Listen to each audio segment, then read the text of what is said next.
In section 27, we're evaluating exponential functions.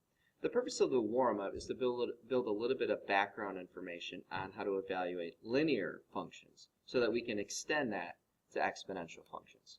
So in question 1 and 2, we're using the function f of x equals 3x minus 4 to find f of 2 and f of negative 3. And essentially all we're going to do is we're going to take those values of x that we have. So in this case we have a 2, and we're going to substitute that in to the equation, or function, and find out what f of 2 is. And do the same thing over here for negative 3. Now in the next part we have a table of values. Again, linear data, but we have a table of values.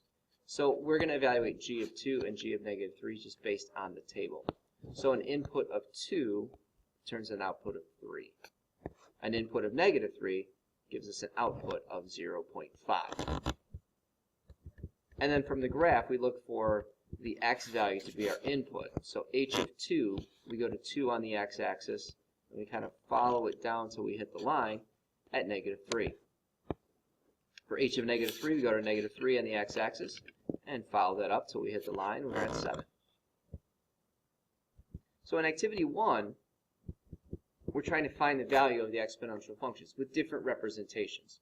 So the first thing we have is an exponential function as an equation. So essentially what we're doing is we're just doing the same thing we did with the linear equations. We're just taking those values and plugging them in and following our exponent rules to simplify. Now where it gets a little bit tricky is when we get these values that are potentially decimals. Now the way I set this up is I went ahead and typed this in my calculator. So I went to y equals, and into y1 I did 2 to the x. Once I have that entered in, I can look at my table of values. So I went to the second table, and I wanted the values at negative 1, 0, and I believe 2. All I have to do is take those values off the table and use those. I did have an issue with 2 to the negative 1, though, because it is a decimal, and the directions tell us we want to be a fraction. So in order to make that work, I just went back to my home screen on the calculator, and I did 2 to the negative 1 power, arrow down over if you want to get out of that exponent, and do math fraction. And it told me 1/2. Alright, so that's what I'm essentially trying to do, is just use my calculator to find those values. So we're going to do the same thing for all those other pieces. One thing I want to caution you on here is right here on the fourth one here, g of x equals 4 to the negative x plus 1. When I type that in, so let's clear out what we had here. I've got to do 4 to the negative x plus 1 and make sure I stay in that exponent. That's the most common mistake, is you're going to get out of that exponent too early, and then everything's all messed up. And again, on these guys right here, where you've got a fraction for the answer, it's going to give you a decimal in the table. If you know what that is as a fraction, awesome. If you don't, go to the home screen, type it in, 2 to the negative 2 power, get out of the exponent, add 1, and math fraction will give you 5 fourths.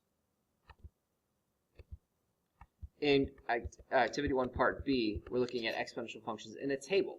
So again, just like the second part of the warm-up. So we want h of 0, that's 1. H of 2 is 9. H of 4 is 81, and so on. Again, we're just reading the table and picking those values up. Once we have our input, we can find the output pretty quickly.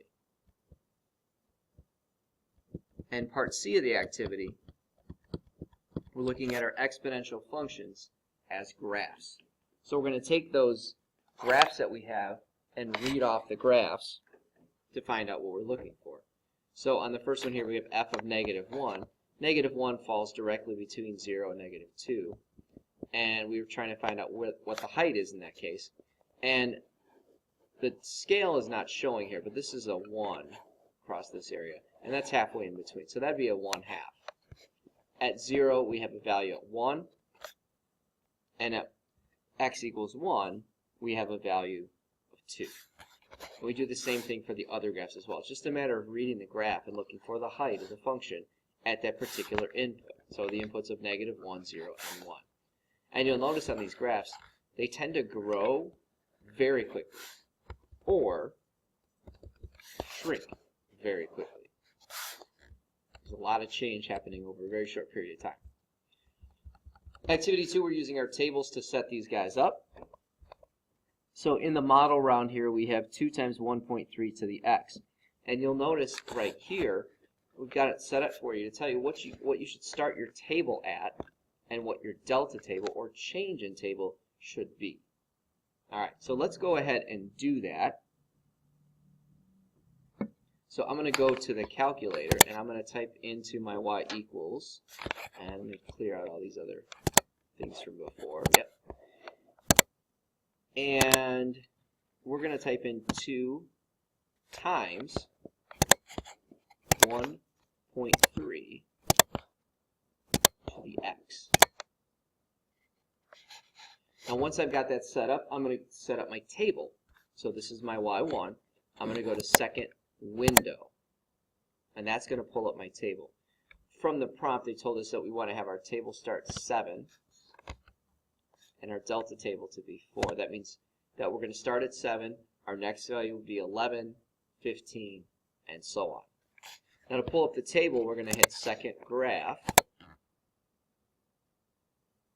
and this is where we have to be extremely careful. If we just read off the table as it's written, we're going to be in a little bit of trouble.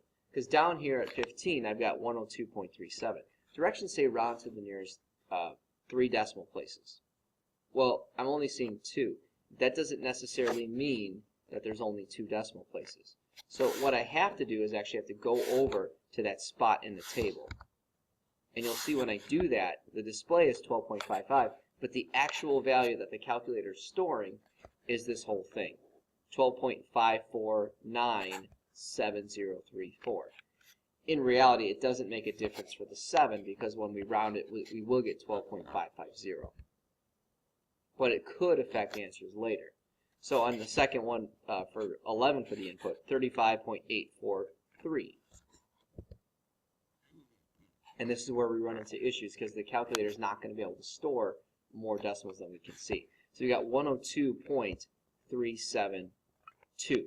That 2 wouldn't show up on this display here, but it is there. The calculator is storing that for us. And you'll see as we go on, all of these, or most of them anyway, have a lot of decimals after that you're not seeing, but if you go to the table, it's there. All right, so again, all those problems are just the same type of thing. We're just setting up our equation into y1. We're setting up our table start and our delta table, and then recording those values to 3 decimal places.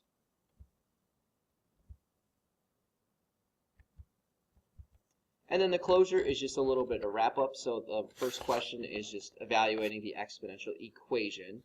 So plug 2 into the equation and simplify, you get 13. And the second question is taking the value of g of 8, so using your table. 8 is your input, 251 is the output. And questions 3 through 5 are using this value here. Now we had to figure out what to set up for our delta table. And so that's where things get a little bit tricky on this. Now you could just set up your table and arrow up and have your delta table of 1.